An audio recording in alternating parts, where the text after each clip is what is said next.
Assalamualaikum warahmatullahi wabarakatuh. Kami dari kelompok 5 akan mempresentasikan mengenai kesulitan-kesulitan belajar peserta didik. Kami dari kelompok 5 beranggotakan 3 orang, yakni Ahmad Fauzi, Fahira Nala Unais, dan saya sendiri, Clarissa Maulida Fatihatul Rizki. Di sini, saya akan mempresentasikan mengenai pengertian kesulitan belajar. Pada sekarang ini, banyak sekali anak-anak mengalami kesulitan dalam belajar. Hal tersebut tidak hanya dialami oleh siswa-siswa yang berkemampuan kurang saja. Hal tersebut juga dialami oleh siswa-siswa yang berkemampuan tinggi. Selain itu, siswa yang berkemampuan rata-rata juga mengalami kesulitan dalam belajar. Sedang yang namanya kesulitan belajar itu merupakan kondisi proses belajar yang ditandai oleh hambatan-hambatan tertentu untuk mencapai kesuksesan. Kesulitan belajar ini tidak selalu disebabkan oleh inteligensi yang rendah, akan tetapi juga disebabkan oleh faktor-faktor non-inteligensi. Pada umumnya, kesulitan belajar merupakan terjemahan dari bahasa Inggris learning disability, yang berarti ketidakmampuan belajar. Kata disability diterjemahkan kesulitan untuk memberikan kesan optimis bahwa anak sebenarnya masih mampu untuk belajar. Menurut seorang ahli pendidikan, Dimyati Mahmud, mengemukakan bahwa belajar adalah perubahan dalam diri seseorang yang terjadi karena pengalaman. Kesulitan belajar dapat diartikan sebagai suatu kondisi dan suatu proses belajar yang ditandai adanya hambatan-hambatan tertentu untuk mencapai hasil belajar. Hambatan-hambatan belajar ini bukan hanya masalah instruksional atau pedagogis saja, tetapi merujuk pada masalah psikologis. Peserta didik yang mengalami hambatan dalam proses pembelajaran akan mendapatkan hasil pembelajaran yang kurang optimal. Baik, presentasi selanjutnya akan disampaikan oleh teman saya.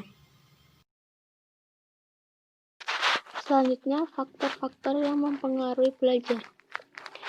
Faktor internal dan eksternal. Faktor internal dibagi menjadi 3, yaitu faktor fisiologis, faktor psikologis atau kejiwaan, faktor intelektual. Faktor eksternal, faktor keluarga, faktor kependidikan, dan masyarakat. Pengertian diagnosis kesulitan belajar. Diagnosis kesulitan belajar adalah suatu usaha yang dilakukan untuk meneliti kasus, menemukan penyebab timbulnya masalah, serta usaha untuk menemukan letak dan jenis kesulitan belajar yang dialami siswa dan menetapkan kemungkinan bantuan yang akan diberikan sehingga siswa yang bersangkutan terlepas dari kesulitan yang dialaminya. Prosedur diagnosa. Menurut Samuel S. Gould, dalam Mulyono, bahwa prosedur diagnosis mencakup 5 langkah. 1. Menentukan potensi atau kapasitas anak. Menentukan taraf kemampuan dalam suatu bidang studi yang memerlukan pengajaran remedial. Menentukan gejala kegagalan dalam suatu bidang studi. Menganalisis faktor-faktor yang terkait. Menyusun rekomendasi untuk pengajaran remedial. Cara mengatasi kesulitan belajar.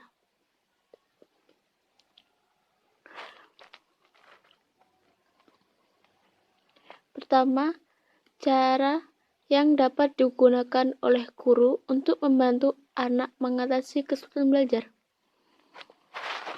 yaitu menggunakan metode pembelajaran prior knowledge. 2.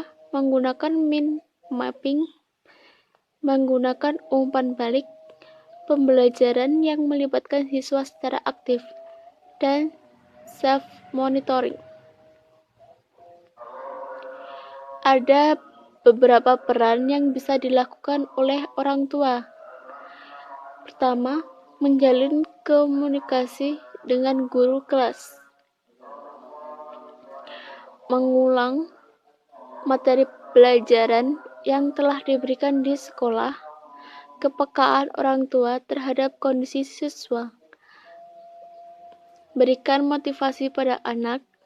Hindari membandingkan anak dengan saudara ataupun dengan teman yang lain. Mendampingi anak ketika belajar agar anak lebih mudah bertanya atau meminta bantuan ketika mengalami kesulitan. Berikut presentasi dari kelompok kami. Apabila ada kesalahan, kami mohon maaf yang sebesar-besarnya. Terima kasih atas perhatiannya. Saya akhiri. Wassalamualaikum warahmatullahi wabarakatuh.